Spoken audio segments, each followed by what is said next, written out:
Bienvenidos a La Flor Azul, conversaciones sobre libros.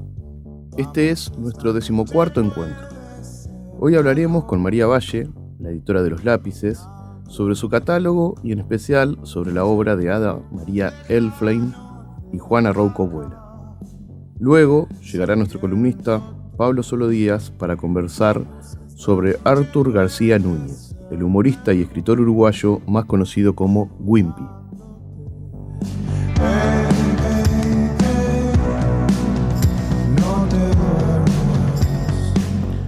La música y las letras serán de Nicolás Rainone, un cantautor pampeano que ya tiene 2 discos, Ríos de Neón y Grito Pampeano en el Patio de la Luna. Su obra mezcla el folclore, el rock y la música electrónica.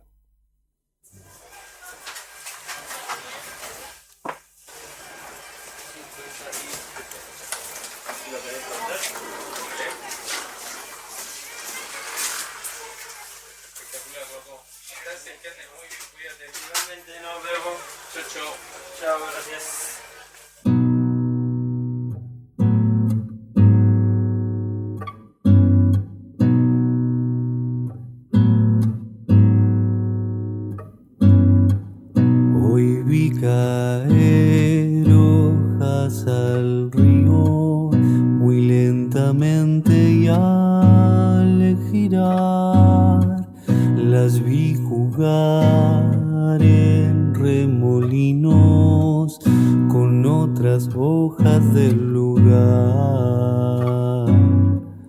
con otras hojas del lugar.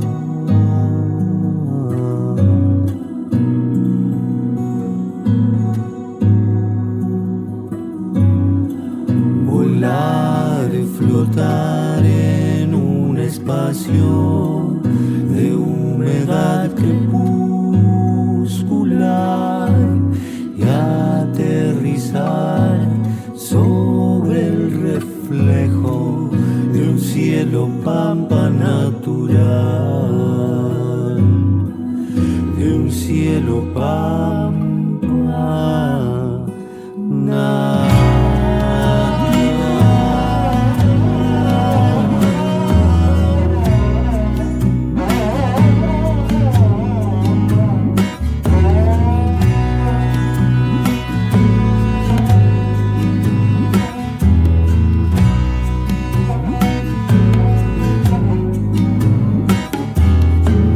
Hoy vi caer hojas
bibliófilos, perseguidores de libros, constructores de bibliotecas, ermitaños de la lectura, escritores, editores, libreros. Voy a leer de Ada Maria Elflein un cuento, una parte de un cuento de su libro De Tierra Adentro. Es un libro que Ada Maria lo tenía listo para publicar en 1919, pero mientras estaba de viaje por las provincias andinas, de repente se descompuso, volvió a Buenos Aires y el 24 de julio finalmente falleció. Los diarios de esos viajes se compilaron en un libro que se llamó Por Campos Históricos, y este libro, De Tierra Adentro, se publicó muchos años después. Son cuentos camperos, criollos. El libro que voy a leer se llama De Tal Palo. Cuenta la historia de Bernarda Pereira, que estaba enamorada de Daniel Chester, un gringo, un hijo de ingleses agauchado, y la madre de Bernarda no quería que ella estuviera enamorada de un gringo. El cuento se llama De Tal Palo y esta es la parte número 5 de ese libro. Dice así: antes de volver a casa, Bernarda pasó por el rancho de ña Eufemia, vieja negra curandera, que curaba con sus yuyos el pasmo, el grano malo, las fiebres, las fracturas de huesos y hasta el mal de ojo. Era, además, consejera de toda clase de dificultades y trances, y sabía los amores y amoríos de toda aquella parte de la costa del Uruguay, lado argentino y oriental. A ella contó la muchacha sus cuitas. ña Eufemia la escuchó expresando su simpatía con tantos y tan enérgicos meneos y sacudidas de cabeza que era de admirar la resistencia de su cuello. Y pensar que doña Gertrudis tuvo en su tiempo la misma lidia con su madre, que en gloria esté, exclamó. ¿Cómo?, interrogó Bernarda, asombrada, irguiéndose como para oír mejor. Sí, pues, mijita, ¿no sabías? No sé nada, cuénteme, ña Eufemia, apremió Bernarda. Bueno, tu finada abuela, doña Tomasa, no quiso tampoco que la Gertrudis se casara con Julián Pereira, ¿no sabías? No le digo que no sé nada, la apuró Bernarda impaciente. ¿Y qué hizo entonces mi madre? Pero la vieja comprendió que había metido la pata y no quiso continuar. Nada, nada, pregúntaselo a tu madre. Si ella no te ha dicho es porque no quiere que sepas. Después me va a caer a mí. No, si yo no le voy a decir que usted me dijo, ña Eufemia. Jamás, cuénteme, no sea mala. Y la pícara muchacha le acariciaba la cara negra y lustrosa. Vea, le voy a regalar mi colcha colorada, que le gustó tanto el otro día. Y el primer camoatí que me traiga Daniel del Bosque será para usted. Vamos, ña Eufemia, usted es que tan buena. La colcha colorada, el camoatí y los arrumacos de Bernarda resultaron superiores a las fuerzas de resistencia de la negra. Bueno, déjame, loca, amonestó desprendiéndose de su brazo. Tu madre lo que hizo fue escaparse con Julián Pereira. Ahí tenés. ¿Y? ¿Y qué? Se casaron después, vivieron felices, nació Camilo, naciste vos y después los demás, y doña Tomasa muy conforme. Y ahora vas a ir y me venderás con tu madre. Bernarda la tranquilizó, le prometió un regalo de parte de Daniel y marchó como pisando nubes. No haberlo sabido. Con razón su madre jamás le había contado nada de su proeza. Temía que ella hiciera lo mismo. Ya lo creo que lo haría, si no se arreglaban las cosas enseguida.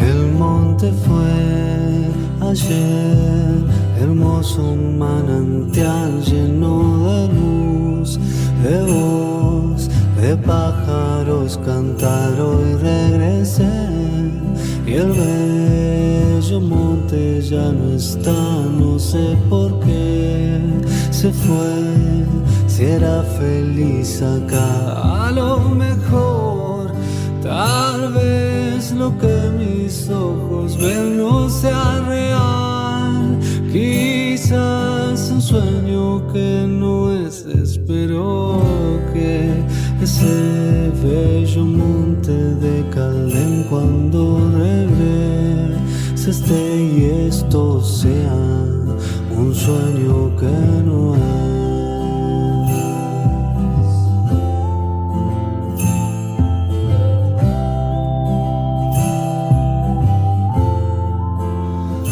El río fue ayer hermoso manantial lleno de luz, de voz y de peces jugar. Hoy regresé y el bello río ya no está, no sé por qué se fue. Si era feliz acá, a lo mejor, tal vez lo que mis ojos ven no sea real.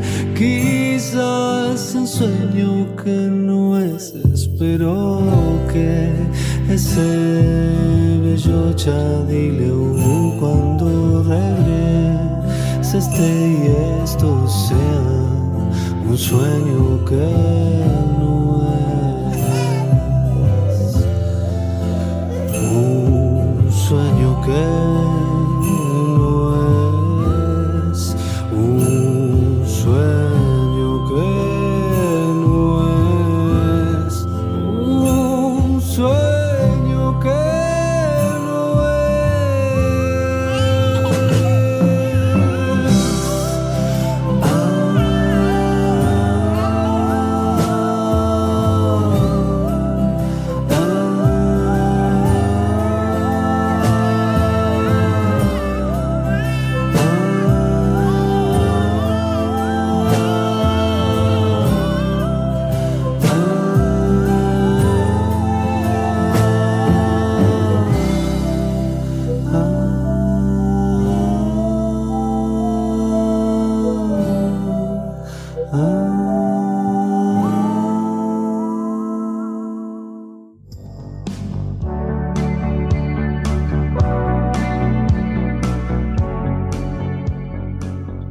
Estamos en La Flor Azul, conversaciones sobre libros.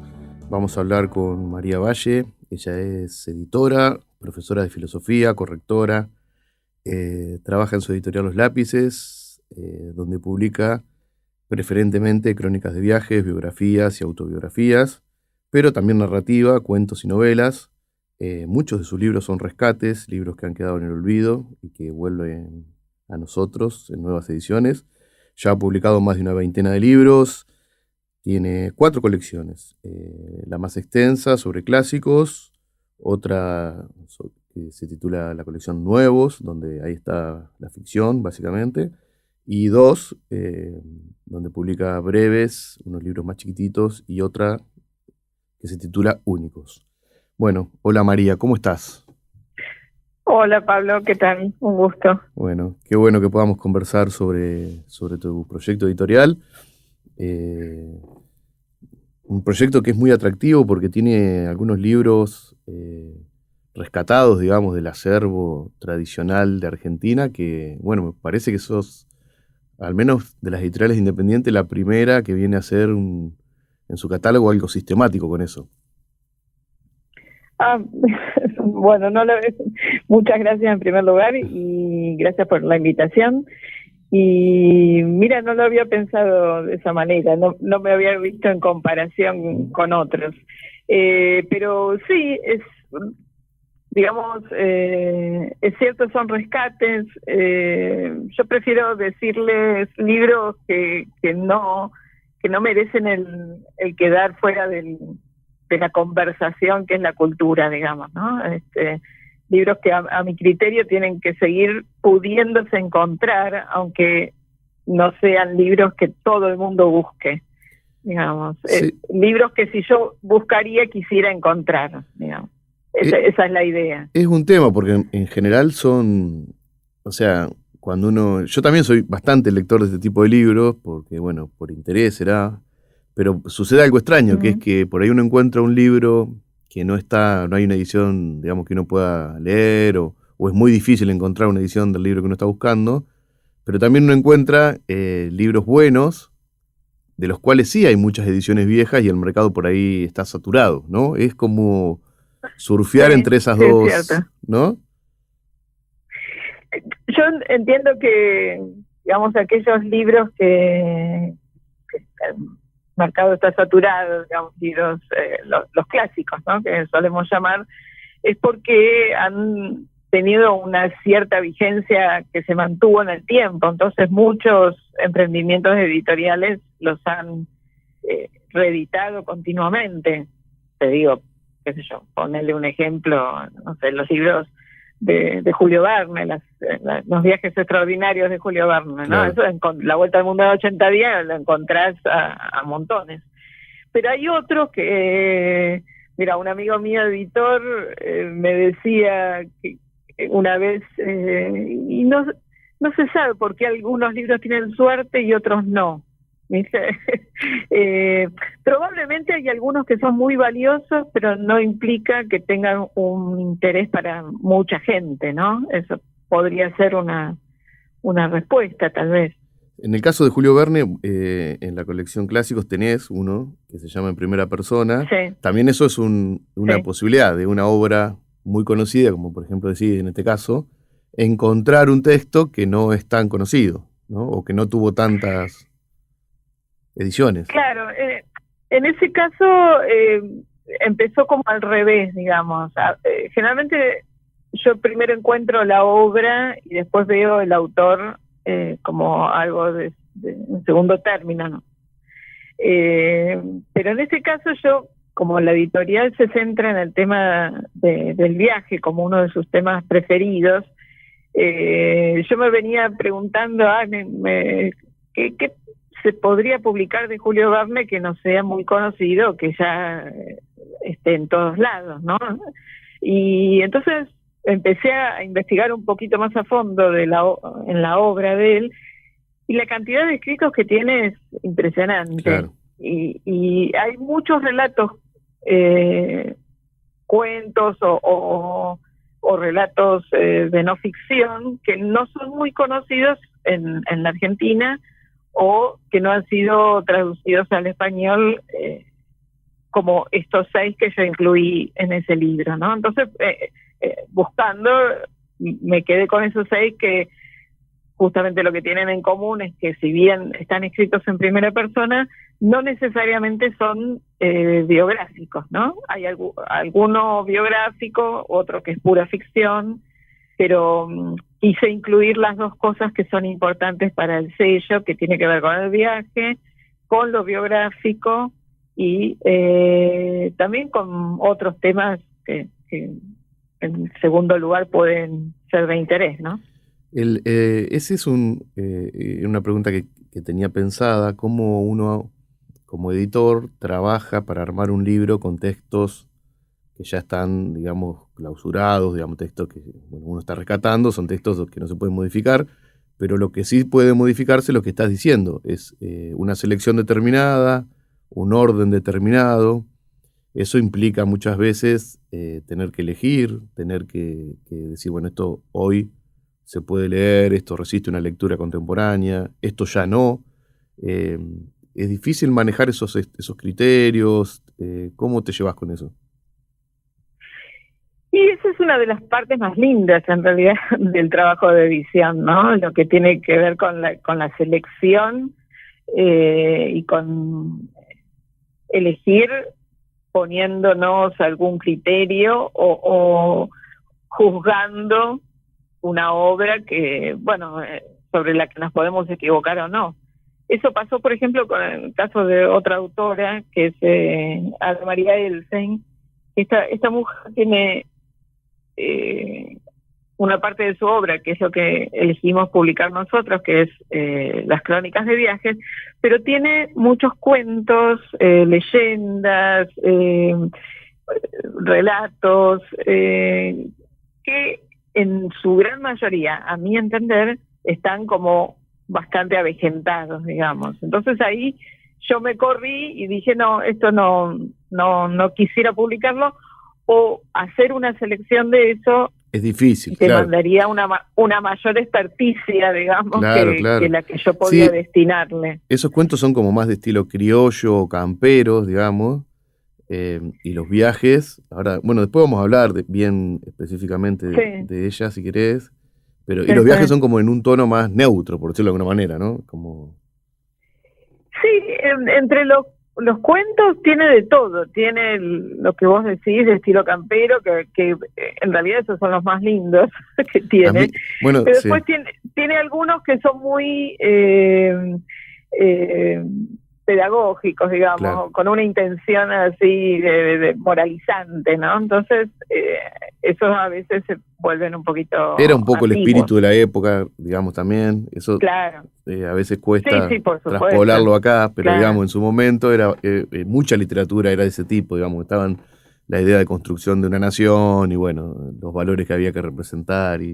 Pero después hablábamos bien Exacto. de Ada María, que te quiero preguntar en específico. Comentemos si te parece un poco más el catálogo con respecto a Ujú. los rescates, tenés, bueno, Bueno, varios, sí, con otro que hicimos que hice, yo hablo en plural, pero en sí, realidad lo hice yo, sí, con el que hice una selección, por ejemplo, es un libro que se llama Hacia Horizontes Azules, que es de una autora de origen suizo, después nacionalizada francesa, que se llama Isabelle Eberhardt, sí. y ella también, como tenía una obra diversa de cuentos, crónicas de viajes, diarios, ahí también tuvimos que hacer una selección. Esa en realidad no la hice yo sola, sino que me ayudó la traductora, Te iba a decir, ¿no? Con porque en la ese caso traductora está, dialogamos. claro, está en francés, ¿en qué están los libros? En Claro. francés, sí, sí, sí, Y sí. conseguir la obra de En el autores caso de... de otro lugar y de otra época, a veces a la distancia es difícil. ¿Cómo funciona eso? Mira, yo trato siempre de leer eh,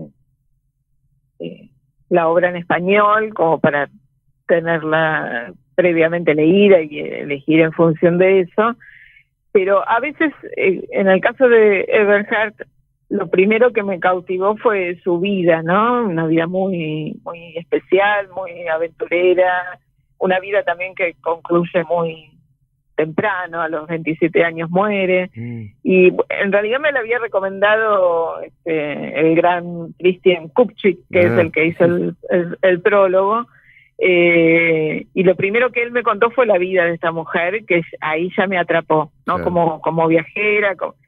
Y después cuando empecé a leer lo que había escrito, después leí una biografía de ella, bueno, y cuando empecé a leer sus textos, me parecieron hermosísimos, ¿no? Pero también había que elegir. Y la selección es muy subjetiva, evidentemente lo que a mí más me gusta, lo que me parece más que puede cuadrar, que puede interesar a un lector de estos tiempos, ¿no? Yo, por ejemplo, tengo una debilidad por los libros o por los textos muy largos, y no es No, no es el y espíritu no de es esta época. ni económicamente funcional, ni tampoco en la actualidad el lector no está ya acostumbrado a textos muy largos, salvo algunas sagas, bueno, ya otro tipo Sí, sí, de excepciones. literatura, ¿no? Claro. De una literatura clara, pero entonces, bueno, en ese caso elegí en realidad de acuerdo a lo que a mí me parecía más atractivo. Esa es la realidad. En el catálogo de los clásicos, también hay otra autora, bueno, argentina-española, que es Juana Rauco Vuela, de la cual te voy a preguntar después también, pero en general Sí, son autores del exterior, digamos. Está Marcel Jouve, Flora Tristán, Nelly Bly, sí, Diderot,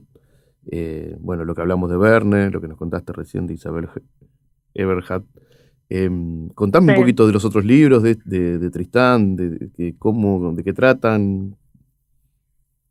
Bueno, Flora Tristán, si bien es francesa, digamos, lo que cuenta es que es muy americano, digamos, ¿no? Ella fue una pionera en el campo del socialismo, del feminismo en Francia, pero antes de convertirse en esta militante que ella hizo un viaje. Ella primero fue precursora, entre comillas, porque tuvo que abandonar a su marido que la maltrataba, que le pegaba, bueno, pero tomó la decisión de alejarse. Pero otra circunstancia fruto de esta, de alejarse de su marido, era que no tenía con qué vivir. Estamos hablando de principios del siglo XIX, ¿no?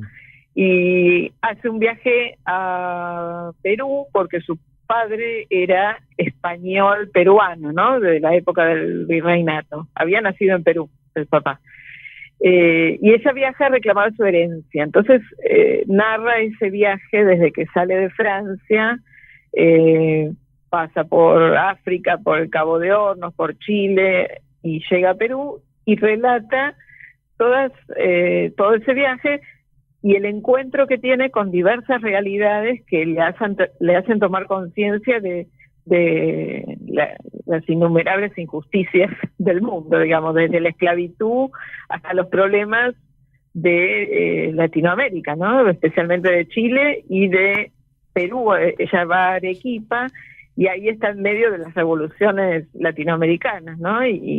Y hace una descripción muy viva de la cultura con la que se encuentra y de los problemas que tiene, ¿no? Y se dice que este es como un viaje de iniciación para ella, ¿no? De un despertar a estas cuestiones que después van a motivar su vida pública en Francia. Muy bueno. Ahí se mezclaron, digamos, dos cosas, el tema del viaje, aunque ella no era una viajera en el sentido, ¿no?, de quien se dedica a esto, pero cómo el viaje fue una transformación en su vida, ¿no? Muy interesante. Eso es lo que buscamos, digamos, libros que toquen estos temas desde distintos puntos de vista, ¿no? Nosotros predominan las mujeres, porque sí, claro. Era más novedoso, claro, que lo hicieran. El análisis, el desprejuicio, ¿no? Con la mirada, digamos, claro, era más fresca, digamos. Claro, exacto. Claro. Exacto. No, y aparte también era más raro en la época que hubiera mujeres que se atrevieran a viajar, claro, solas, sola. en su mayoría, o por lo menos las que traigo yo, y era algo más facultad de los hombres, ¿no?, hacerlo. El librito digo yo, Jack el Fatalista, ¿de qué trata? ¿Qué es? Bueno, Jack el Fatalista es un libro impresionante de Diderot que cuando yo justamente decidí editarlo no se conseguía ni siquiera usado. Ahora podés encontrarlo usado, pero en ese momento no se conseguía.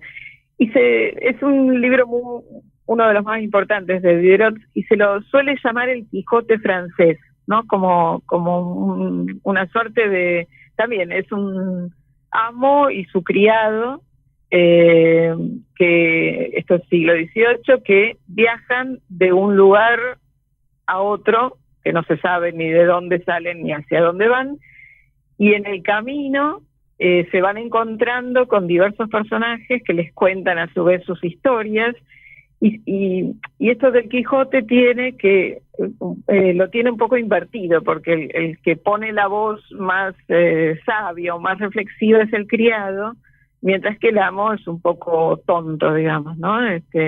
Incluso ni tiene nombre el amo, es el amo. Y hablan de todos los temas que te imagines. Uno de los más importantes, que le da el nombre al libro, es el tema del destino, si está escrito, si no lo está.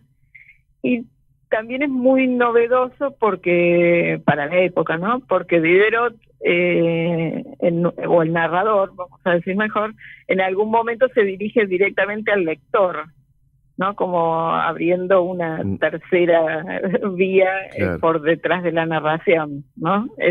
Aparte es divertido porque las cosas que les pasan en el camino, y hay historias dentro de historias, historias que se podrían leer en forma independiente. fue el primero que editamos, Ah. ¿no? Y ahí como que tomé conciencia de que me gustaban Y que se podía. los libros que tenían Los que primeros ver, pasos, el libro que se podía hacer, sí. Claro. Y que me gustaban ese tipo de libros que narraban historias que tenían que ver con el camino, con el viaje, con las transformaciones. Esa Bueno, es más o menos la... Vamos a escuchar un poquito de música y después volver para seguir conversando. Hay varios libros sobre los que me quiero detener y también en la parte del catálogo de ficción, que veo que hay varios autores contemporáneos, que muchos de ellos que no conozco, que me parece interesante charlar.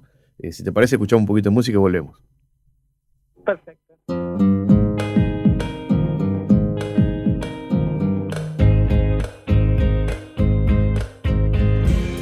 Galopar, surcando el viento, contemplar el movimiento del quetrán, volviendo a florecer.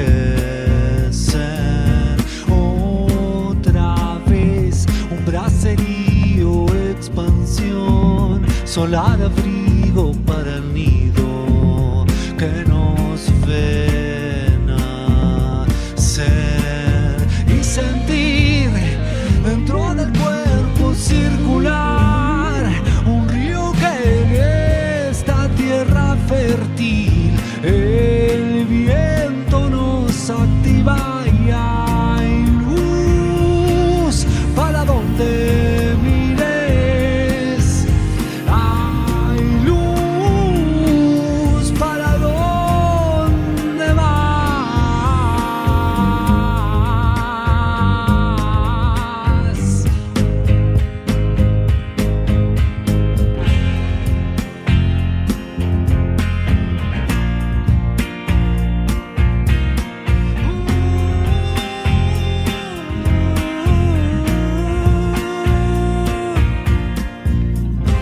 Brote, monte y llanura, infinita arquitectura se sumergen en el viejo mar.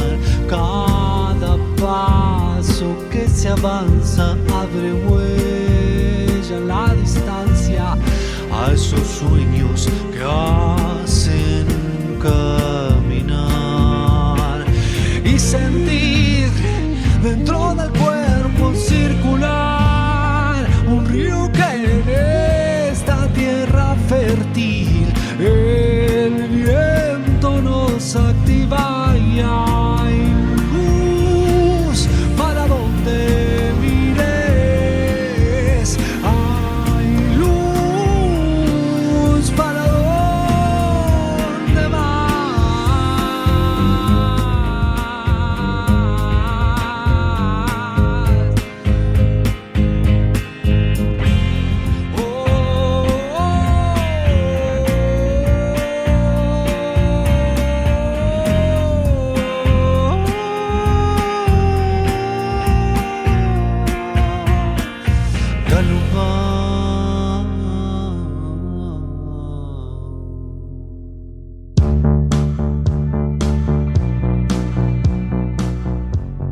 Estamos en La Flor Azul, conversaciones sobre libros, hablando con María Valle, que es editora de la editorial Los Lápices, donde publican crónicas de viajes, biografías, autobiografías, pero también ficción. Estábamos repasando un poco la parte del catálogo referida a los clásicos.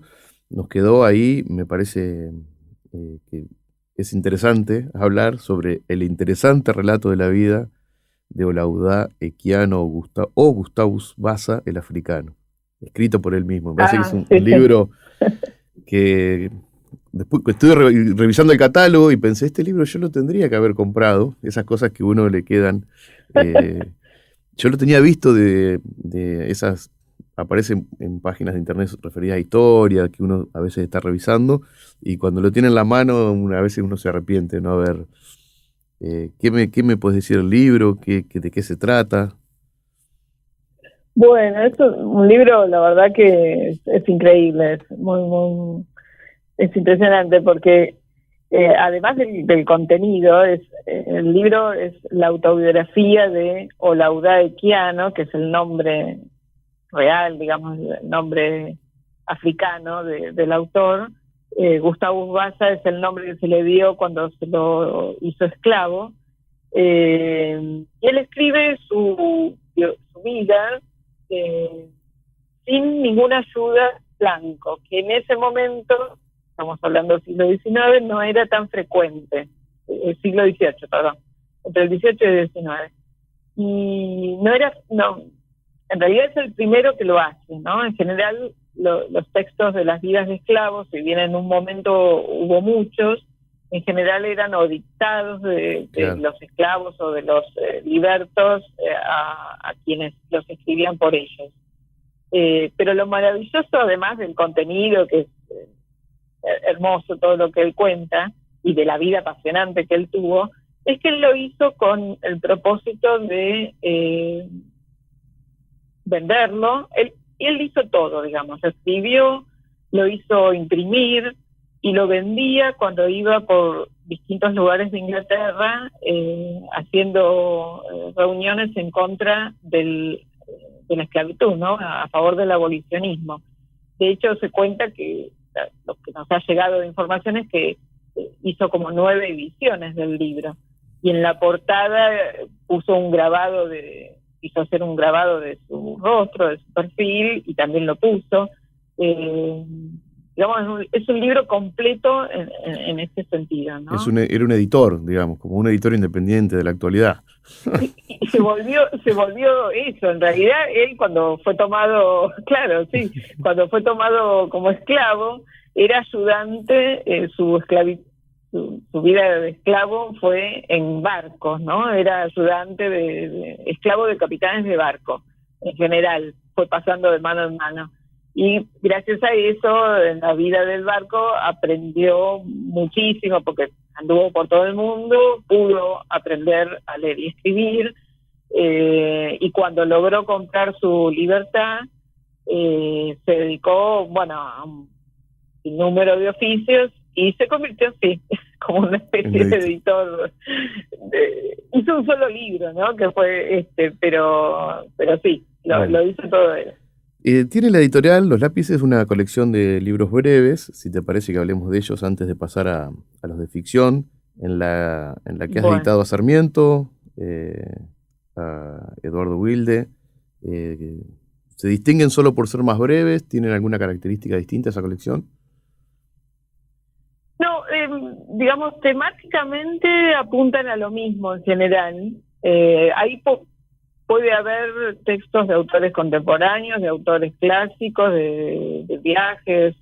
Digamos, no se distinguen por la temática, o mejor dicho, tienen la temática de todo el resto de los libros de la editorial. La idea fundamental es hacer una colección más económica de libros breves que cualquiera pueda comprar, un poco en la idea de hacer accesible el libro. A veces uno a los otros libros, por ejemplo los de la colección Lápices Clásicos, por ser traducciones, por tener mayor envergadura, tiene que ponerle un precio que no cualquiera puede comprar. Entonces, la idea era hacer estos libros chiquitos que son baratos y como pastillitas de literatura, de buena literatura, a mi entender, que se pueden leer de una sentada en muchos casos, con la idea esta de más libros para más, ¿no? De Boris Spivakov. Tiene un objetivo comercial, digamos. Claro. Bueno, ahí están en positiva. Ahí están un viaje del vapor Merrimack y un viaje terrible de Sarmiento, y están Aguas Abajo de Eduardo Wilde, y también Nunca miren los muertos cuando vuelvan de Facundo Di Cuolio, que tiene en la colección Nuevos un libro de cuentos que se llama El gato no volvió. Exacto. Hablemos, si querés, de los autores contemporáneos. No son... Por eso te decía que en estos, la colección de los breves puede haber de los dos, ¿no? Mezclados. Bueno, los lápices nuevos, la colección de lápices nuevos incluye autores contemporáneos con obras que no hayan sido publicadas antes, no los autores, ¿no? Hay autores que están incluidos ahí que han editado en otros sellos, pero los libros que nosotros editamos son obras que primeras todavía ediciones, no habían digamos. visto la luz, digamos, Claro. claro. Salvo hay una de Ramón Tarrelia que se llama Allá arriba de la ciudad, que había sido editada, pero en Córdoba, porque había ganado un premio, bueno, había tenido un alcance menor, digamos, Claro. ¿no? Pero ahí, en esta colección, que sí son libros de ficción, cuento y novela, está el gusto personal. Ahí nos abrimos un poco de la temática exclusivamente de viaje. Digamos, admitimos textos de otro tipo, aunque preferimos siempre esto de la biografía, Los libros de Ramón, las crónicas, ¿no? de Ramón Tarruela son de cuentos los dos, Allá arriba de la ciudad y Asunción no es París. No, Allá arriba de la ciudad, Allá arriba de la ciudad es una novela. Ah. Es una novela que está breve, pero tiene una particularidad, que está ambientada en el 2001, en los hechos del 19 y 20 de diciembre en Buenos Aires. Y bueno, es muy, muy hermosa. Aparte tiene un manejo del lenguaje muy particular. Y hay pocas novelas con ese trasfondo. No es una novela histórica, ¿no? Sino que está en ese marco. Pero hay, mayor cantidad de libros en general, digo, ambientados o en relación con la dictadura, pero claro, no tantos con ese periodo, ¿no? Más cercano. Y el otro, sí, el Asunción no es París, es de cuentos. De cuentos.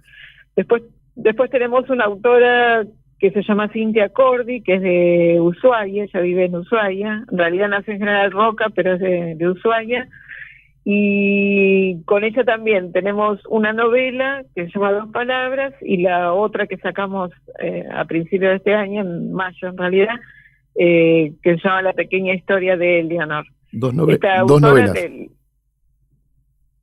Son dos novelas, exacto, sí. Tienen las dos también un trasfondo histórico, ¿no? Ella toma algún personaje real y ficcionaliza en base a los datos que tiene sobre ese personaje. ¿Personajes conocidos de la historia? ¿O quiénes? Mira, el último libro, por ejemplo, La pequeña historia de Eleanor, es la primera mujer blanca que pisa Ushuaia, que fue es un personaje real, ¿no? Una mujer, Eleanor Britten de Lewis, que fue con los misioneros anglicanos que intentaron, digamos, las primeras colonizaciones, claro. Ushuaia, claro. Y que, bueno, tuvieron toda una serie de inconvenientes. Sí, la historia una primera es tardía, la colonización de Ushuaia, una historia claro. muy, muy larga. Lo peculiar de esta mujer, ellos pivoteaban, ¿no? Entre su base de operaciones estaban las Malvinas y claro, iban de ahí a Ushuaia. Esta mujer, cuando termina el periodo que le tocó ahí en la misión anglicana en Ushuaia, vuelve a Malvinas y lo distintivo es que después de Malvinas va a Santa Cruz, ¿no? Y se convierte, ella y sus descendientes se quedaron como primeros habitantes blancos, ¿no? De Santa Cruz con estancias y bueno, se convirtieron en colonizadores. Claro. Es una historia chiquita, pero narra de alguna manera ese periodo, ¿no? de la Patagonia. Bueno, nos queda La vía circular de Valeria Surano. No sé si es una novela, son cuentos. La vía circular son cuentos todos que tienen que ver o con el auto o con las carreras, ¿no? Y con una mirada de mujer, ¿no? Y al final tiene la autora es poeta en realidad. Ella, la mayor cantidad de sus textos es poesía, esta es como una excepción. Y al final después de los cuentos o de los relatos, hace una reflexión acerca de la escritura y compara la escritura con una máquina, ¿no? Al modo de los automóviles, hace una reflexión muy, muy interesante, ¿no? Del proceso o de la maquinaria de la escritura. a mí me parece muy interesante. Ella es una escritora de Castelar, de Gran Buenos Aires. Yo estoy en Aedo, Gran Buenos Aires, bueno, y me contactó y me pareció interesante lo que ella proponía.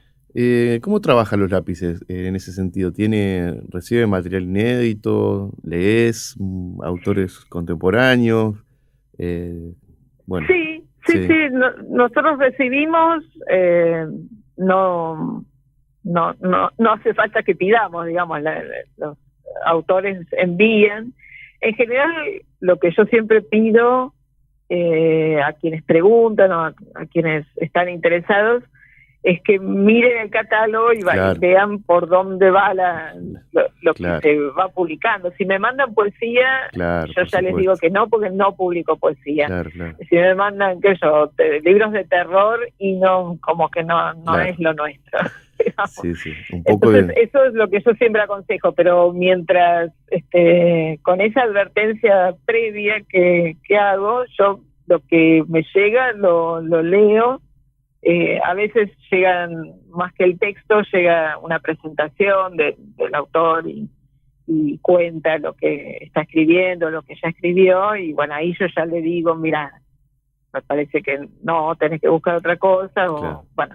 Y estos autores, en el caso de Valeria, por ejemplo, llegó yo no la conocía, llegó por correo, lo leí, me gustó y bueno. Y funcionó. Fuimos para adelante, sí. Bueno, antes de... vamos a ir al último bloque de la entrevista, donde quiero hablar específicamente de Ada María Elfling y de Juana Rouco-Huela, que son dos autoras que yo he leído. Y no sé si te queda algo del catálogo que si me pasó algún libro, algo que te parezca interesante. Yo he tratado de apuntalarlo por todas sus colecciones. No, sí, una palabrita de los libros de Facundo Di Colo, digamos que no dijimos nada. Él también es un autor acá de Ramos Mejía. Las dos cosas que publicamos, las dos obras que publicamos son de cuentos.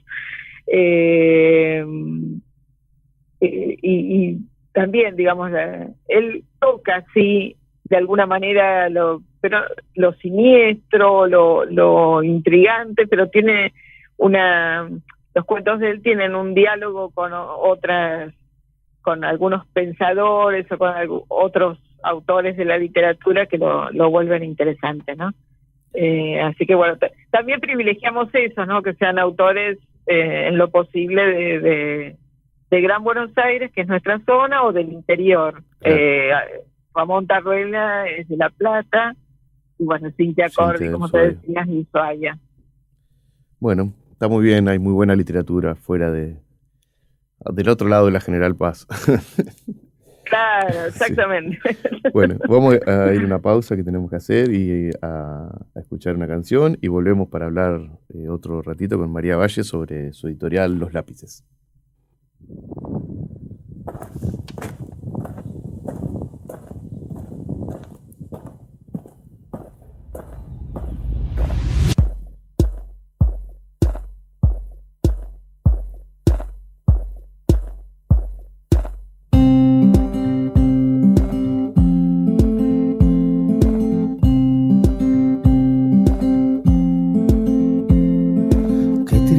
Hay aquí,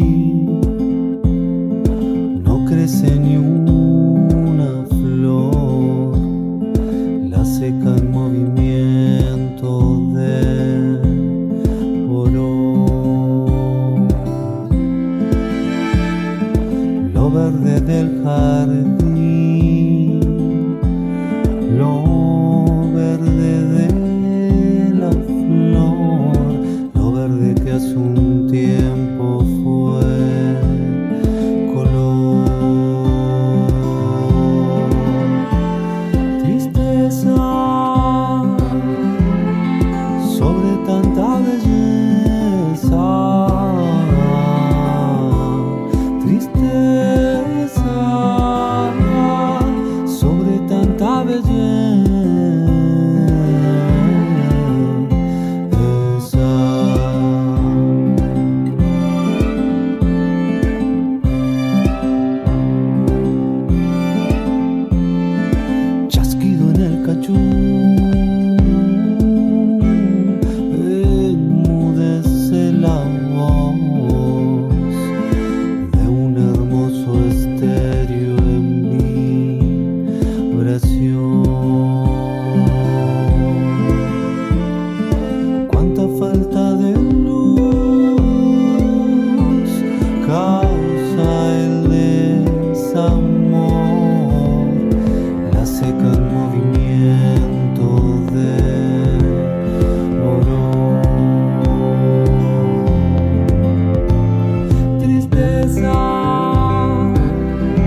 diferencia entre bestia y humano, y la seguimos descarnando sin valorar su bondad. La idiotez que nos rodea hoy no nos da claridad, tristeza sobre tanta belleza, tristeza sobre tanta belleza.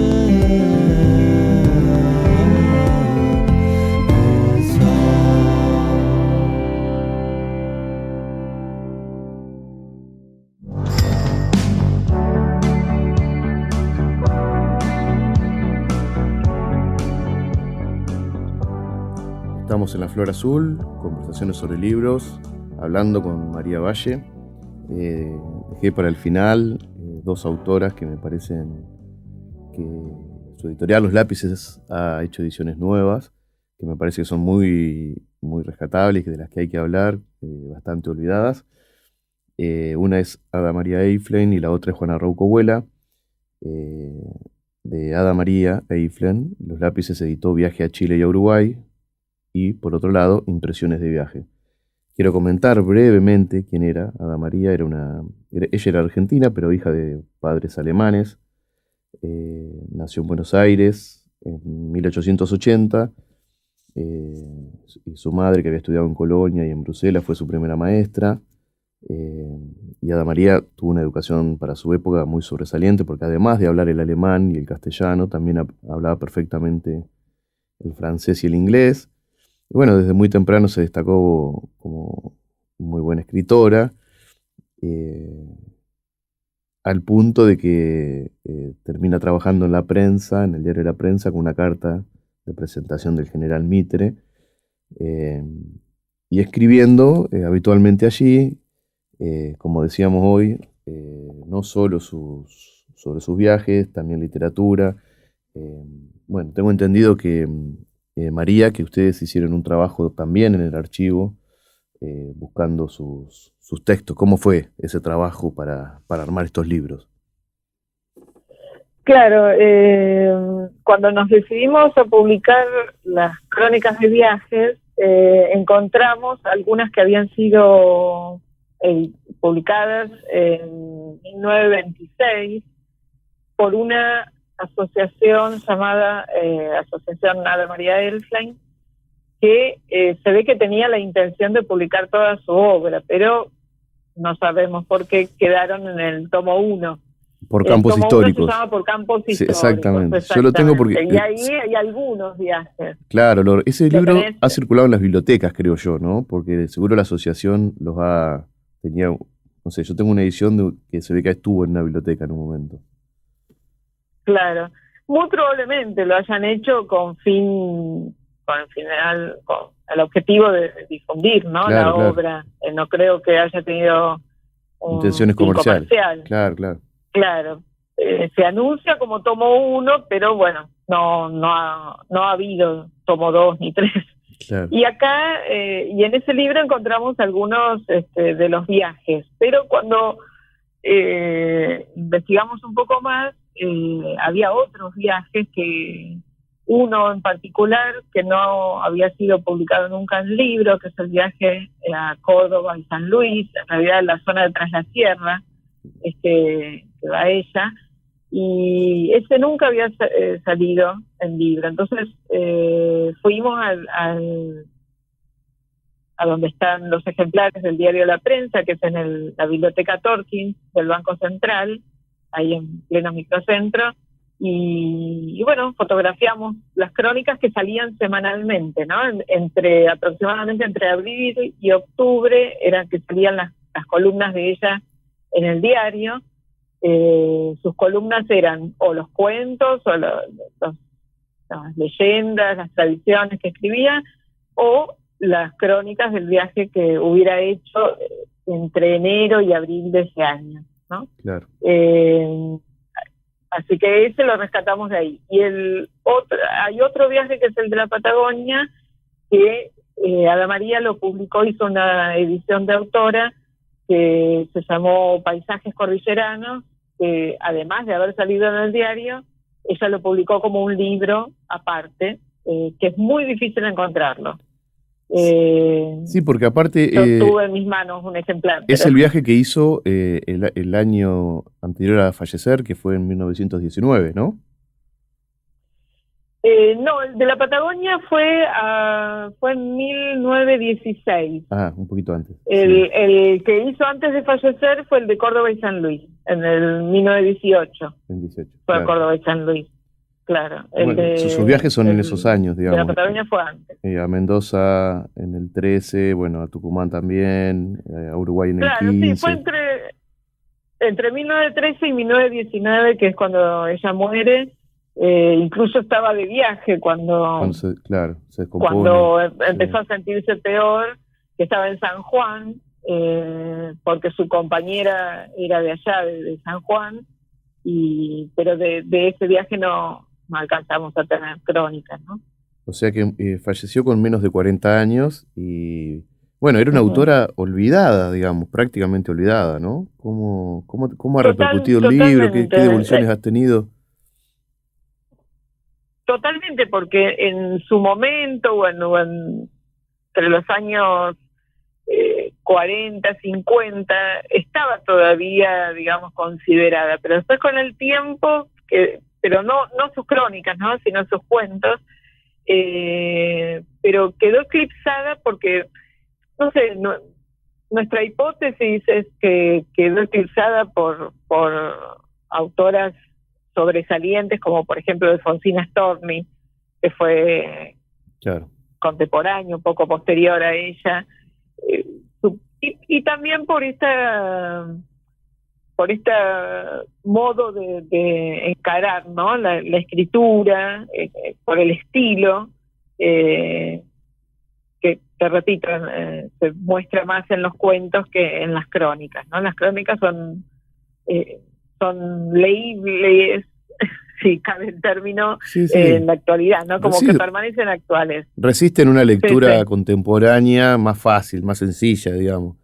Ese es uno de los problemas, los rescates. A veces uno se encuentra con libros que dicen cosas maravillosas, pero que en su forma de decirlas para hoy en día son difíciles de procesar, digamos. Claro. Y uno, no sé, uno se queda como con las ganas de decir qué lástima este libro, ¿no? Es fuerte ese.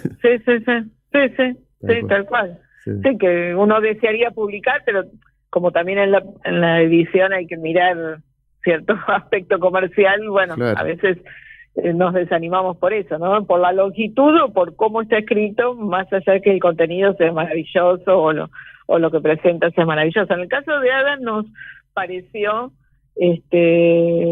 sumamente interesante y actual estas crónicas, ¿no? Porque no solo por lo que cuenta de lo que ve, sino que, y esto es para mí lo más lindo de las crónicas de viajes, es que uno a través de las crónicas descubre a quien las escribe, ¿no? El que se presenta en realidad es el que narra el viaje, ¿no? Y hablan de ella más que de aquello que ve. Claro, aunque eso nos pareció muy interesante. Sí.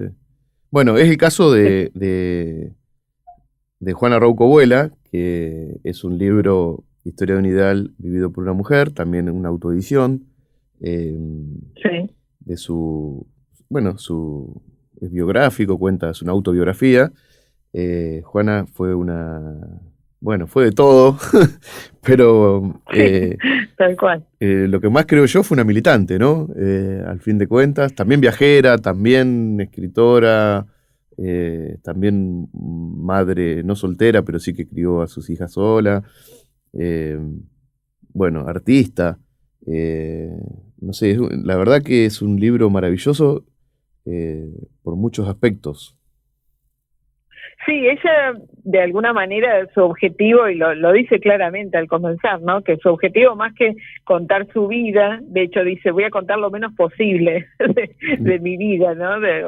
Creo que se refería más que nada a lo anecdótico, porque lo que ella quiso transmitir es lo que dice el título, ¿no? El recorrido de su ideal como anarquista, que para ella es de alguna manera lo que le salvó la vida, ¿no? Ese ideal de igualdad entre todos los hombres, esa utopía de la igualdad sin tener que ver con nacionalidad o condición social, ¿no? Claro. Y lo que ella busca es eso, contar cómo este ideal se fue propagando hasta que, bueno, se encontró con una muralla que empezó a ser fundamentalmente el golpe de 1930 y después los gobiernos de Perón, ¿no?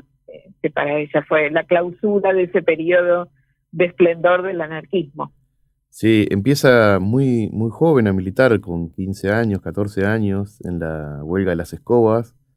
Y bueno, y cuenta, es muy lindo porque cuenta muy desde adentro todas esas experiencias. Después es deportada, también muy joven, y Sí, bueno, sí. viaja a Brasil, a España, a Francia, ¿no? Pégate una vuelta, es una cosa increíble. Es un libro de historia contada desde adentro, ¿no? Exactamente.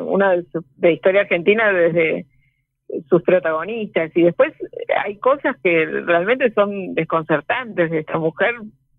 Otra vez, ¿no? El tema de haber hecho estas cosas en la época que las hizo, con el apoyo, por supuesto, de sus compañeros anarquistas, ¿no? Que tendían redes de solidaridad que si no sería entendible. Por ejemplo, esto que contás, que estuvo en Brasil casi 4 años, ella termina en Brasil porque en realidad se había embarcado para ir a Francia como polizón. Sí, Entonces el en Uruguay, capitán de ¿no? En barco Uruguay. la descubre. Sí, La descubre y por gentileza, porque era una mujer, y qué sé yo, la baja, claro. baja en Río de Janeiro. Sí, sí. Entonces se queda ahí, la reciben los compañeros anarquistas de Río de Janeiro y se queda 4 años trabajando. Sí, y enseguida empieza a dar conferencias, pero igual es increíble lo que vos decís, la red esta de compañeros en el mundo que la reciben y digamos, y siempre la están ayudando cuando está presa, porque siempre está presa en alguna parte. Sí,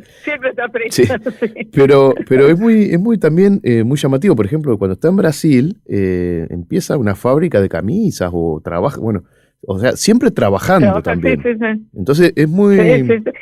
Es otro mundo también. Uno piensa hoy en viajar, la idea de viajar, no sé, a veces digamos está como más asociada al turismo, pero en este caso siempre trabajaba, siempre estaban haciendo y creando empresas, siempre relacionada con la ropa o con el planchado, con la costura, pero digamos siempre como trabajando y produciendo. Claro, sí. Ella, digamos, fue, y por eso me encantó publicarla, una viajera particular, ¿no? Porque viajaba justamente lo que vos decías recién, ¿no? Para predicar este ideal de la igualdad entre los hombres, ¿no? Ese era, o porque, bueno, viajaba porque la deportaban, pero que era fruto de su militancia, ¿no? De su compromiso social. Digamos, ella era de clase muy baja. Sí. De hecho, su padre muere cuando ella era muy chica y viene a la Argentina con su mamá. Claro. El hermano era anarquista y la acompaña en este proceso. Le pagan el pasaje para que pueda venir, digamos. Sí, era gente claro, muy... la típica historia de los inmigrantes, como que Juana y Ada María Elsen, digamos, son 2 mujeres totalmente distintas, ¿no? Una teniendo la posibilidad, también hija de inmigrantes alemanes, pero con la posibilidad de educarse, de instruirse. Y de relacionarse con el círculo social más alto argentino, digamos, Ada María. Exacto. Claro. Y del otro extremo, Juana. Claro. Muestra otro tipo de inmigración en nuestro país, que fue la inmigración más pobre, que escapaba de la miseria en Europa, y que se hizo desde abajo. De hecho, ella tuvo muy poca instrucción y sin embargo se convirtió en periodista, no solo fundando un periódico propio, eso te iba a decir, después, como el que hace, claro, sino también haciendo columnas para diferentes medios de diferentes diarios, ¿no? se hizo sola, digamos, desde abajo. Sí, sí, tiene un recorrido por provincia de Buenos Aires también, en Necochea, en Tandil. Bueno, la verdad que es un libro maravilloso. Y también quiero, no sé, comentar, no sé si te pasó lo mismo, que hacia, digamos, como vos decís, con la llegada del peronismo y hacia la mitad de su vida, eh, toda esa militancia como que desaparece, ¿no? Es como un poco fuerte leerlo en alguien que tenía que era una fuerza de la naturaleza, digamos, que siempre parecía que podía con todo, de repente Sí. verla recluida con sus hijas, digamos, como en soledad, pasando dificultades económicas. Ujú, sí, sí, sí. Sí, tiene que ver con el eclipse, digamos, de la fuerza del anarquismo y del sindicalismo, ¿no? Que se dio en la historia y que fue reemplazado, entre comillas, por el peronismo después, ¿no? Claro. Los sindicatos ya dejaron de pertenecer mayoritariamente a los anarquistas, Claro. y se enrolaron bajo la columna del peronismo, ¿no? Ella, con todo, porque el libro lo hicimos, yo me contacté con las nietas, y la nieta, una de ellas en particular, me contaba que tuvo una vida austera y de coherencia, ¿no? Con este ideal, aún no militando de la misma manera hasta que murió, ¿no? Colaborando con bibliotecas, ese tipo de militancia. Y de hecho, una de sus nietas fue desaparecida durante la dictadura, Sí. la hija de su hija, digamos. Ella no llegó a verlo porque murió en el 69, Juana, pero de alguna manera entiendo yo que Es ideal. este sentido del compromiso se transmitió de generación en generación, ¿no? Exactamente. Bueno, María, creo que hemos podido hablar del catálogo. Me queda nada, felicitarte, es un catálogo hermoso, muy valioso. Me intriga saber en un minuto si me decís que está por venir, si ya se puede saber. Bueno, sí, ahora va a salir, están en mi imprenta ya, uno de la colección Lápices Clásicos, que es el viaje a Italia y a Suiza de Gustave Flaubert, que es una traducción de un viaje que nunca se había traducido en español. Ah, qué bueno. Y que es tiene el que lo tradujo y que hizo el prólogo y las notas al pie, muestra cómo en este viaje que hizo Flaubert cuando era jovencito, 23, 24 años, de alguna manera se anticipan las grandes obras de Flaubert de la madurez, ¿no? Por excelencia, por ejemplo, Madame Bovary. Y estamos preparando, pero para el año que viene, otra mujer viajera o errante, que es un libro sobre Gabriela Mistral, Gabriela Mistral. Pero ahí ya no te puedo contar más. Muy bien. Porque está en preparación. Será más adelante. Muy bien, bueno, muchas gracias por conversar con nosotros. Bueno. Y bueno, ha sido un gusto. No, al contrario. Al contrario, muchísimas gracias a vos y por este espacio. Bueno, un abrazo. Y felicitaciones por el programa. Bueno, hasta luego. Hasta luego.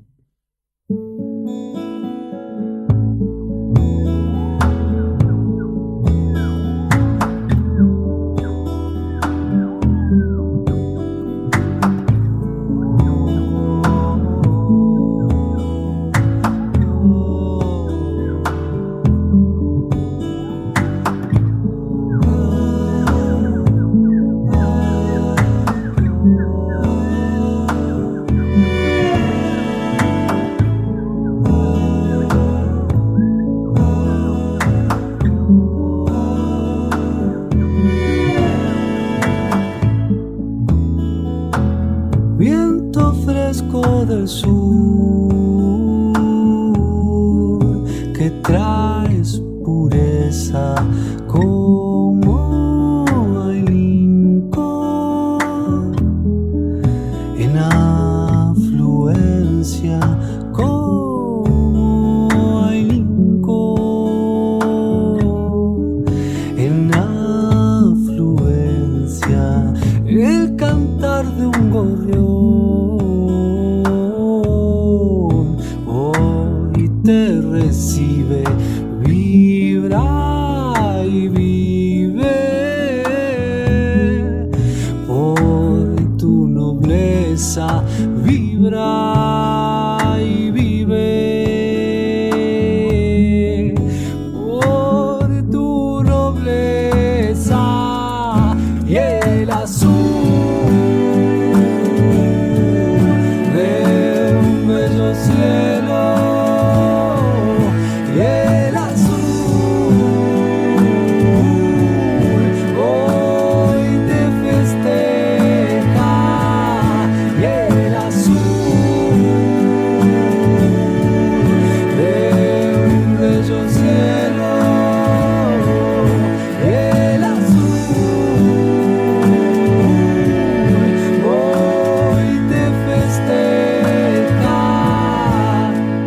prisa, libre, tan libre,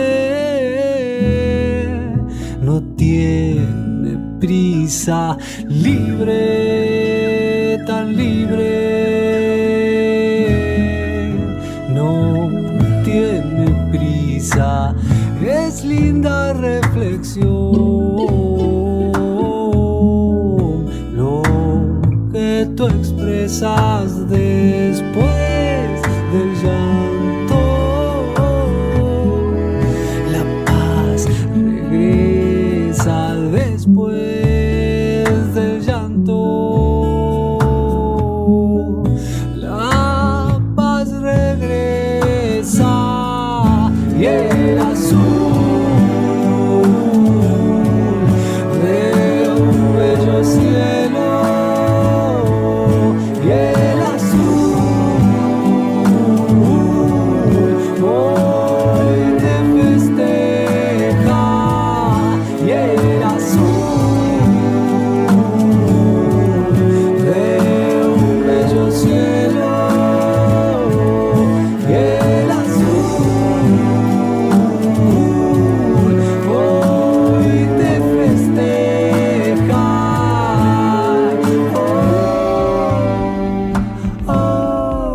Viento sur,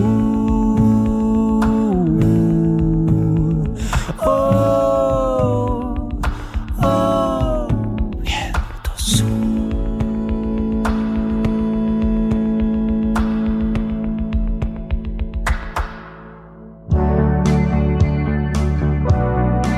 Pablo Solo Díaz nos trae su columna Retazos de Campo Abierto. Un lector del camino.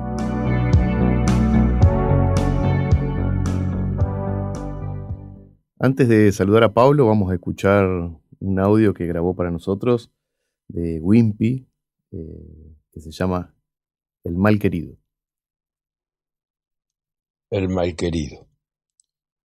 Mala suerte en el casamiento fue la que tuvo Cristodómico Piris, que le había dado palabra a Delgadina Trasante. Resulta que la noche que se tenían que casar, Delgadina le pidió permiso para ir a despedirse de Nomembrino Puchurú, y por las dudas de que demorara, dejó de seña a la hermana, Bertolda, que le decían Carqueja. Tardó tanto, en efecto, Delgadina, que el cura, que estaba apurado porque tenía otro casamiento a 6 leguas, viendo juntos a Cristodómico con la Carqueja, los casó sin que se dieran cuenta. Después, el pobre Cristodómico nunca más supo si venía a ser el marido de la cuñada o el cuñado de la mujer. Pero Delgadina, cuando veía que se le acercaba la Carqueja, le decía: ¿cómo? ¿Ni te acordás que la mujer acá soy yo? Pero cuando Nomembrino iba a convidarla a dar una vuelta, ella lo llamaba cuñao, no más, a Cristodómico. Bueno, estamos con Pablo Solo Díaz. Hola Pablo, ¿cómo estás? Buenas tardes audiencia, buenas tardes Pablo. Bien, acá con un día primaveral, ventoso y frío. Bueno, acabamos de escuchar recién el audio del texto de Wimpy, El Malquerido, de Artur García Núñez, así se llamaba Wimpy. Es un humorista, escritor, artista uruguayo, nacido en Salto en 1906, que vivió en Buenos Aires desde 1940 hasta que falleció a los 50 años en 1956. Trabajó en Noticias Gráficas, en Clarín, en Radio El Mundo, y bueno, durante su vida no publicó tantos libros, solo unos poquitos: El Gusano Loco, Los Cuentos de Claudio Machín, 10 charlas de Wimpy en Radio Carve y Los Cuentos del Viejo Varela, pero luego, con el tiempo, fueron saliendo innumerables ediciones que compilaban su trabajo. De él vamos a hablar hoy. Sí, exacto. Mirá, justamente ahora que decías lecturas en el camino, la semana pasada anduve de viaje por acá por el Carmen de las Flores, de a caballo, y quería llevarme un libro que lo leyera. Y entonces, revisando cosas, encontré los cuentos de Claudio Machín de Wimpy, y son cosas cortitas y muy jugosas. La vez pasada hablábamos, cuando hablamos de los decimistas, de que tenemos demasiada propensión a etiquetar, ¿no? A etiquetar las literaturas. Entonces le llamamos gauchesca a determinadas cosas, y también llamamos costumbrista o humorista a determinados cuentos, que si tal vez le sacáramos esa etiqueta y los viéramos como cuentos surrealistas, los podríamos ver desde otro lado, porque realmente la prosa de Wimpy, además de siempre sorprender, trata temas que, o sea, vos dijiste recién, vivió 50 años, medio siglo entre 1906 y 1956.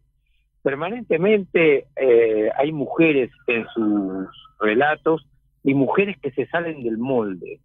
Y en este librito que tengo de los cuentos de Claudio Machín, que son 100 páginas, hay varias insinuaciones a los tríos, ¿no? Viste que en la literatura, yo aclaro por si alguno no me conoce, que yo soy un lector apasionado, pero nada más, no estoy haciendo esto desde la academia ni desde los críticos literarios, simplemente de aquel que le gusta leer y sacar conclusiones, y es audaz al contarlas. Pero vos sabés que, viste que en la literatura norteamericana de esos años se habla mucho de lo que se calla, de lo que no se dice, ¿no? De lo que se sugiere. Bueno, permanentemente hay sugerencias, no sé si la palabra es el adulterio, pero sí a la existencia de tríos, ¿no? En parejas, en tríos en donde hay dos mujeres. Son sucesos que pasan en el campo, estos que estamos hablando, los de Claudio Machín, los de Fogón de Viejo Varela y los cuentos del Viejo Varela.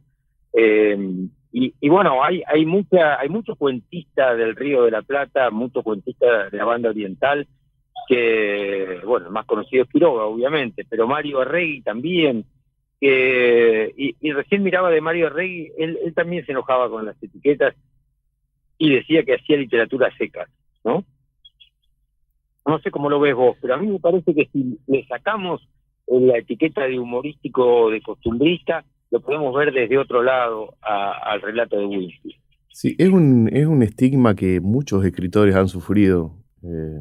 Quizás de los contemporáneos, digamos, al que más le costó fue a Fontana Rosa, porque como él aparte hace humor gráfico, su literatura cayó en el cajón de la literatura humorística, y muchos se negaron a leerla desde otro lugar.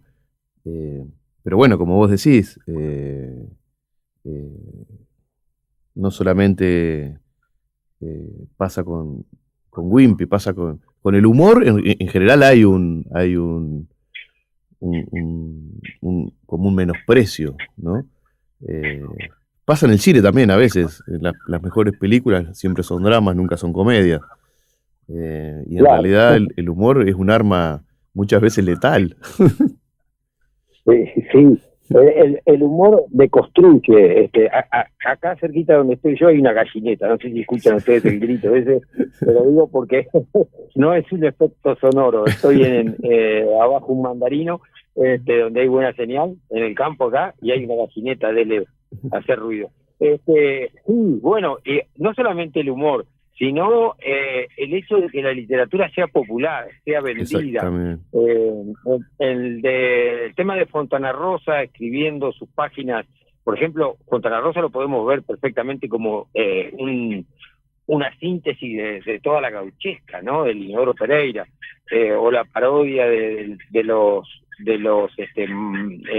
malevos no, de los gángsters norteamericanos en Boogie el Aceitoso. Pero Fontana Rosa es absolutamente un tipo que maneja la literatura de una manera brillante. De la misma manera que Wimpy. Wimpy también trabajó en radio, entonces tenía que jugar con el ingenio. o desde otro punto de vista, Molina Campos publicando sus pinturas en almanaques. Claro. Con lo que decías de la cuestión comercial, ahí también hay, es verdad, autores como por ejemplo Osvaldo Soriano también fueron menospreciados porque eran bestsellers. Y pasa mucho ahora hay un rescate un poco más de algunos géneros que en otro momento también sufrían de menosprecio, como la literatura de terror, o el policial, o la literatura de agentes secretos, por decirlo de alguna manera, que también sufrían. El caso de Wimpy tiene como vos decís, lo de ser popular, lo de ser humorístico, lo de estar relacionado con otros medios, como por ejemplo la radio o el periodismo, y también sus textos en sí son extraños porque son breves. Bueno, no sé, si querés decimos algo y después hablamos más en profundidad, pero me parece que esos son un poco los ejes.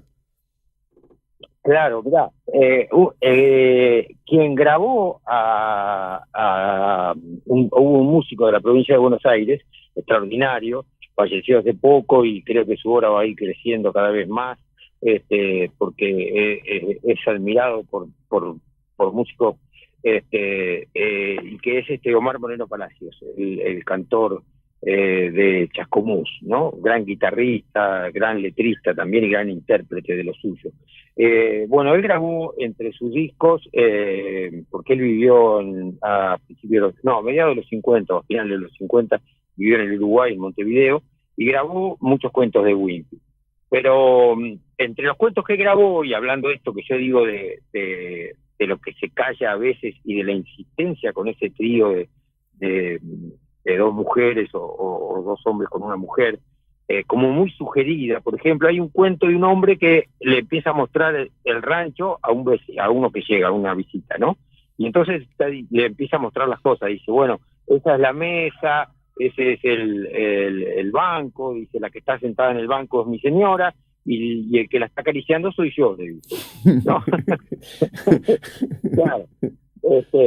O este otro que te lo voy a leer es muy cortito, con 10 renglones. Tenemos que hacer una pausa. Vamos a una canción y volvemos y seguimos hablando bien de Wimpy con más tiempo. ¿Está bien? Dale, Nos quedamos pensando en el cuento. Dale.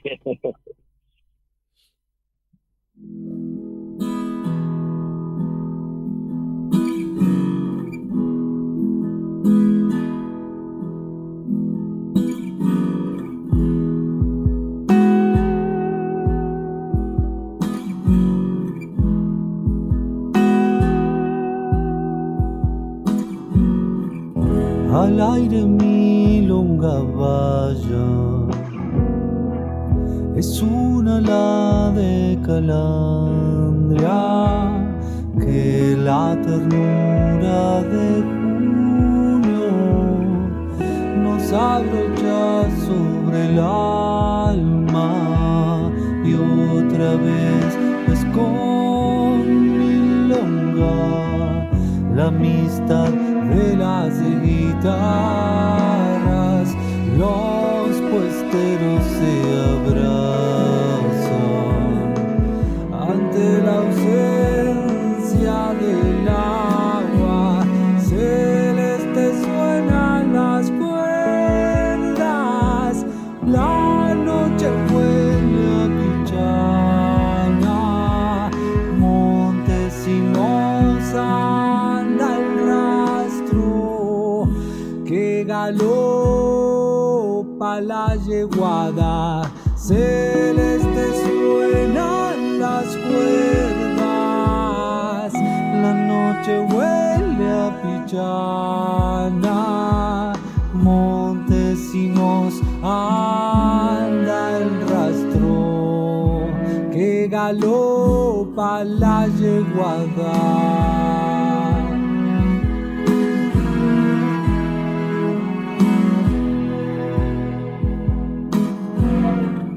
No sé si es que vuelve el río o me alejo en la nostalgia, los cantores que la cuna vuelven fértil la distancia. Esto pasa algunas noches al sonar milonga vaya, un bailoleto bardino llega a traernos el agua.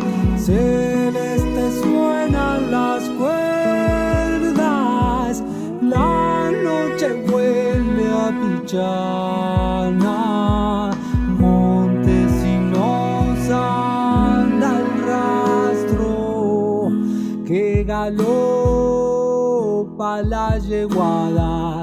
Celeste suenan las cuerdas, la noche huele a pichana, Montesinos anda el rastro que galopa la yeguada.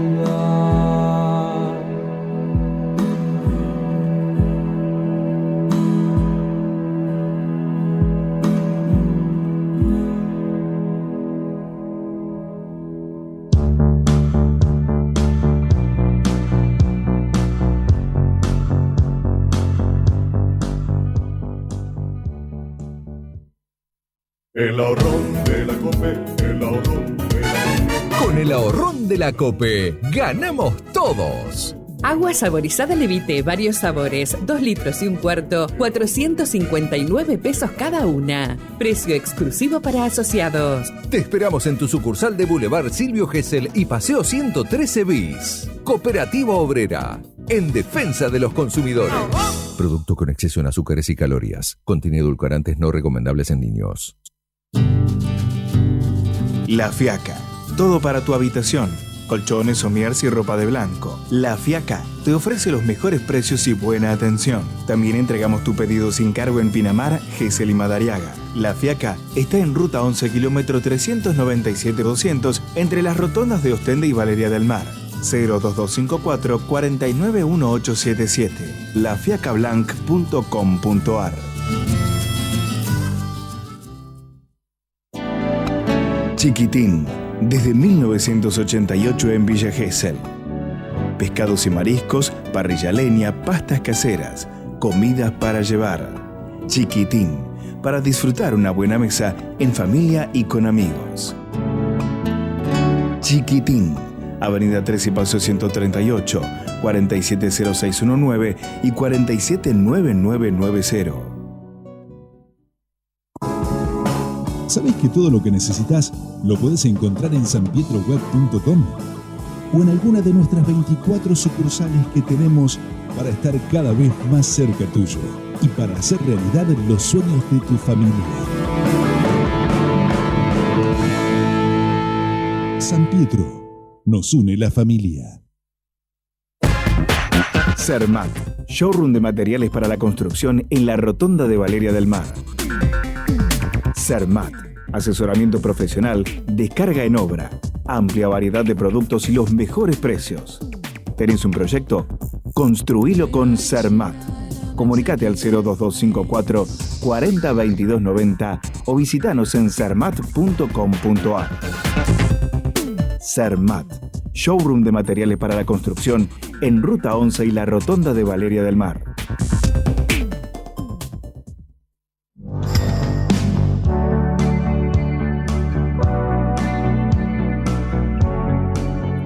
Estamos en La Flor Azul, conversaciones sobre libros, hablando con Pablo Solodíaz. Él es artista, escritor, payador y también lector. Hoy nos trae a Wimpy, Artur García Núñez, el autor uruguayo, que escribió varios libros que todavía se consiguen, que hay muchas ediciones dando vuelta, usadas, de El Gusano Loco, los cuentos de Claudio Machín y, bueno, los cuentos del Viejo Varela y El Fogón del Viejo Varela. Deciros, Pablo. No, decía que, tal vez retomando un poco, que Wimpy también es de alguna manera el iniciador de una larga saga de cuentistas y de relatos cortos y de historietas también, o de historietistas que recurren al absurdo. ahora está Tute, pero el padre de Tute, Caloy, con su Clemente, hizo una larga saga de cosas que van a ese tipo de relato. Y también yo pensé en lo que estábamos hablando de la no valoración, que nosotros tenemos, si se quiere, también el hecho de estar siempre referenciándonos con los centros de poder creativo, digamos, Francia primero y Estados Unidos después, y tratando de estar en línea con lo que allí se hacía, y tal vez si esto se hubiera hecho allá hubiera tomado otro calibre, ¿no? Pero bueno, cada cual patea sus propios tarros, y si se hacía acá y si se hablaba de pueblitos perdidos o de ranchos o de gente que vivía de a caballo, no tenía el mismo valor, o sí. Pero si ponemos en juego la literatura de Morosoli en el Uruguay, o de Mario Arregui, o del propio Quiroga, y hasta Briante, diría yo, llega, ¿no? También esa tradición del pueblito, el boliche, los parroquianos, ¿no? En esa línea llega hasta nuestros días. Claro, bueno, hubo un sucesor de Wimpy que hizo toda una saga al respecto, que se llamó Julio César Castro, se conoció con el seudónimo Juseca, y que fue el que le dio letra a Don Verídico, personaje que le puso la voz Luis Landricina. Y ahí sí había un boliche, el boliche del Resorte y todo lo que sucedía alrededor del boliche, pero también siempre con un tono entre lo que nosotros llamamos disparate o mentira o verdad exagerada, y que de algún punto también podría verse como surrealista, ¿no? Recién me escribía una oyente diciéndome que el trío no es el trío es consentido y que el trío no es adulterio. Sí, puede ser, tiene razón. Y que también está en eso en juego el patriarcado. Y también es cierto, pero en Wimpy las mujeres se empoderan. Si bien está otras circunstancias también dando vueltas, pero en el cuento que leímos al principio, que pasaste vos, es la mujer la que se empodera cuando le deja a la hermana de seña mientras ella se va a despedir del novio anterior, y después nunca le da el calce. Cuando va la hermana le dice, guarda que la mujer soy yo, pero cuando el hombre viene a ella le dice, ¿qué haces, cuñado? ¿Entendés? O sea, ahí hay una mujer empoderada, sin ninguna duda. Y hay otro cuento muy cortito de un rancho que es muy pequeño, y en el rancho duerme un matrimonio y un peón que tiene el hombre ahí. Pero el rancho es tan chiquitito que cuando al marido se le hincha la cara por la muela, tiene que salir a dormir afuera porque los tres no entran en el rancho. Pero el que sale es él. Queda el peón y ella en el rancho. Y bueno, ese tipo de cosas son las que yo digo de todo lo que, por ejemplo, en los cuentistas y las cuentistas del sur norteamericano de la primera mitad del siglo XX, que eran ascéticos y que sugerían más de lo que decían. Acá hay mucho de eso también. Por eso digo que si le sacamos la etiqueta de costumbrista o gauchesco y lo analizamos desde un punto de vista simplemente surrealista, porque no tiene asidero, lo que siempre está tirando la bocha más lejos, más allá de la cancha, ¿no?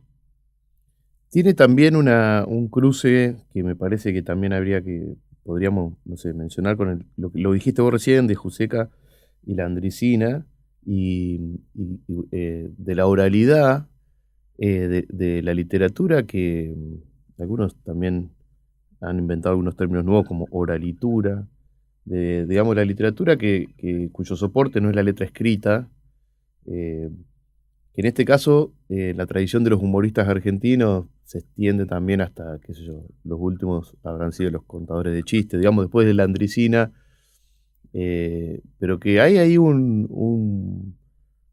algo para analizar y para tener en cuenta, me parece. No sé, vos has andado mucho en lugares, digamos, donde lo popular y lo oral se mezclan. ¿Cómo pensás esto? ¿Qué ves?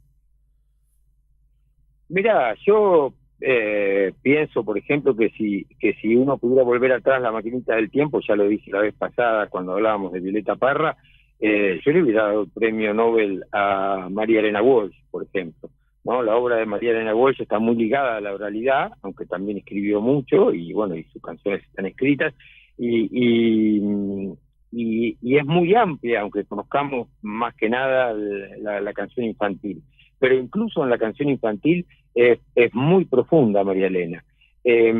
Si el premio Nobel alguna vez cambió las leyes de juego cuando le dio, y eso también lo comentamos ese día, cuando le dio el premio a alguien que venía del teatro, y del teatro, un dramaturgo, y del teatro de la calle, de la comedia del arte, como fue Darío Fo. Pero causó gran revuelo cuando le dieron el premio a Darío Fo, y lo mismo a Bob Dylan. Ahí sí, un letrista, un hombre que estaba ligado a la realidad, al escenario, ¿no? Pero siempre estamos hablando de gente que está produciendo en los centros de poder, digamos, en Europa o en Estados Unidos. Nosotros sabemos, por ejemplo, que Rodolfo Walsh se adelantó a Truman Capote en el hecho de La Sangre Fría que hace Truman Capote, que queda como la primera, ¿cómo es que se llama? No ficción, no ficción, sí. ¿no? Claro, bueno, no ficción, y acá había escrito, creo que era ¿Quién mató a Rosendo? ¿No? Operación Masacre. Operación Masacre. Sí. Operación Masacre, exacto, Operación Masacre. Pero bueno, nosotros estamos jugando en la B, porque por eso digo, estos personajes como Wimpy, que escribe hasta 1956, ya, Molina Campos muere en el 59, ¿no? Yo en estas charlas que estoy dando, que vi el otro día en el Petoruti, en La Plata, digo, bueno, Molina Campos es mucho más vanguardista que Petoruti, que trae el cubismo acá. Porque el cubismo no deja de ser una copia de lo que hizo Braque y Picasso en 1908, claro. Y acá lo trae en el 30, y en la misma época Molina Campos rompe todos los esquemas, poniendo cosas que ahora podían ser, o que en los 60 podían ser muy revolucionarias, como publicar toda su obra en almanaques, pintar con témpera, en cartón, en pequeños tamaños, hacer caricaturas.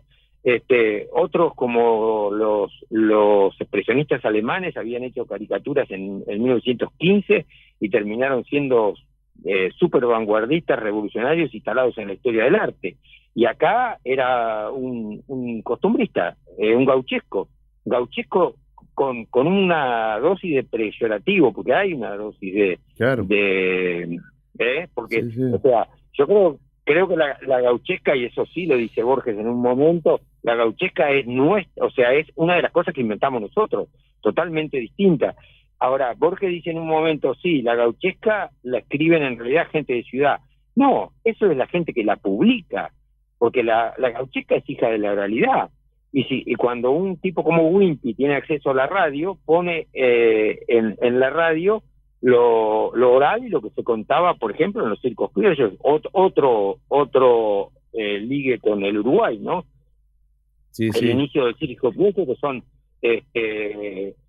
la pasada de los podestá para acá. Y ahí tenemos un libro muy interesante para hablar en otra ocasión, volviendo a los uruguayos, que es Los 100 años de la farándula nacional, que son la memoria de José Podestá. Es un libro extraordinario. Sí, lo leí, realmente es un libro extraordinario. Es increíble ese libro, que tampoco sea muy leído, porque cuenta, como vos decís, bueno, y lo que era el Río de la Plata, ¿no? Todo lo que sigue siendo, digamos, es la misma cosa. Pero bueno, con respecto al arte y al teatro, es como el inicio de todo.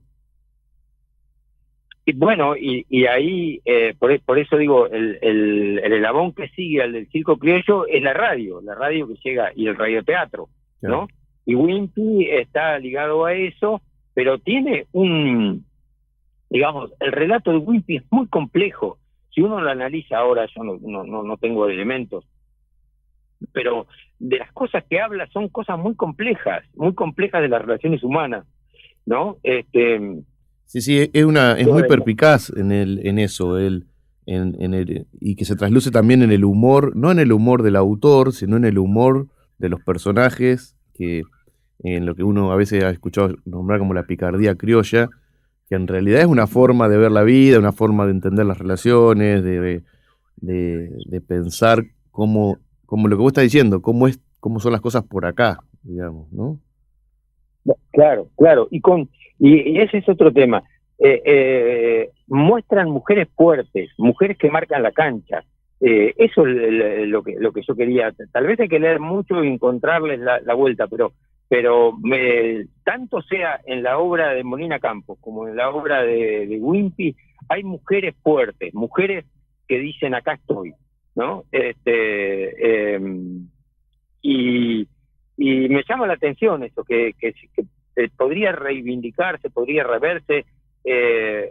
Son cosas cortas, son cosas muy entretenidas, son collage, que tal vez en el tema de la Andricina o de Juseca se ponía mucho énfasis en lo gauchesco, ¿no? En la manera de hablar de los personajes, y cuando uno lo lee hay otra manera de leerlo también, sin ponerle ese énfasis de la tonada del interior, y entonces uno encuentra otro tipo de relato. Por eso yo lo asociaba al surrealismo, ¿no?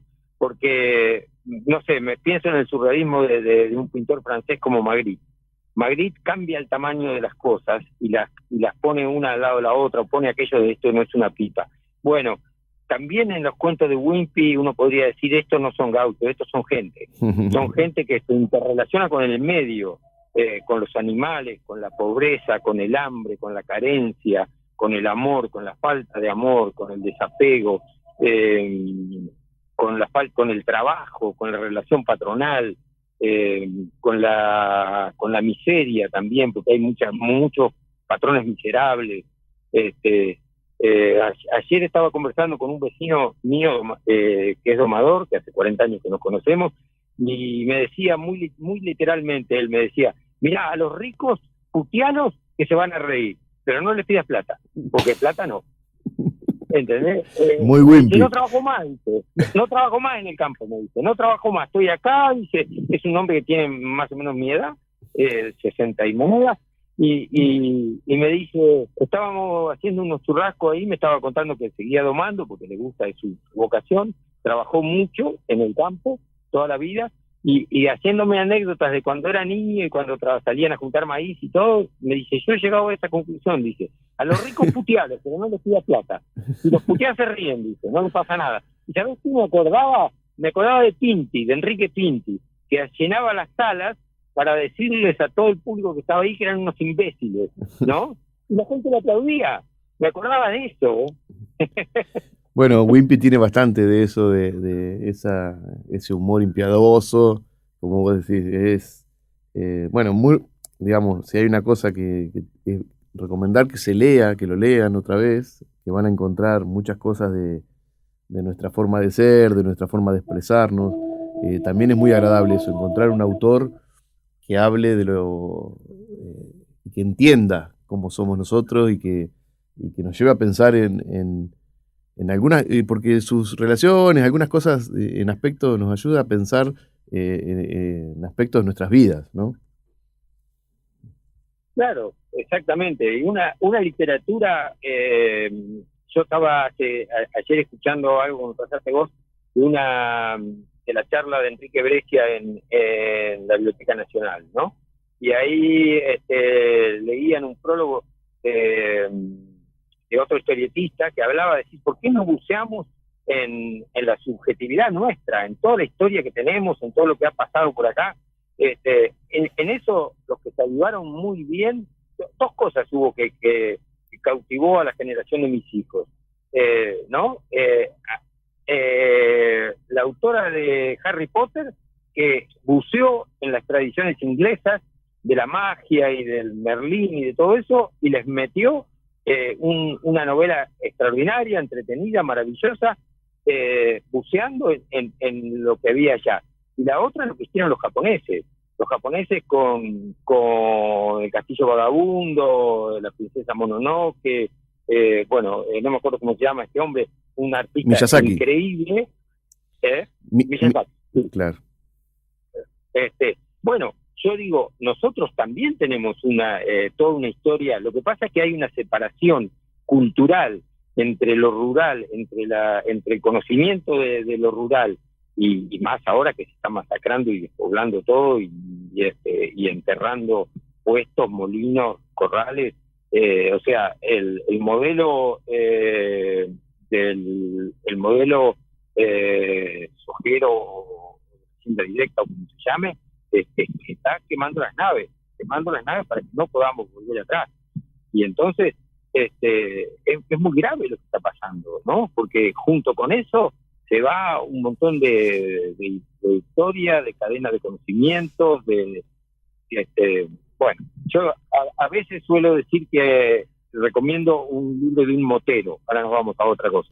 Sí. Hay un viejo motero que se llamaba Ted Simon, que escribió los viajes de Júpiter. El tipo hizo 2 viajes en moto, uno a los 40 años y otro a los 70. El de los 40 lo hizo en el 74 y el de los 70 lo hizo en el 2004.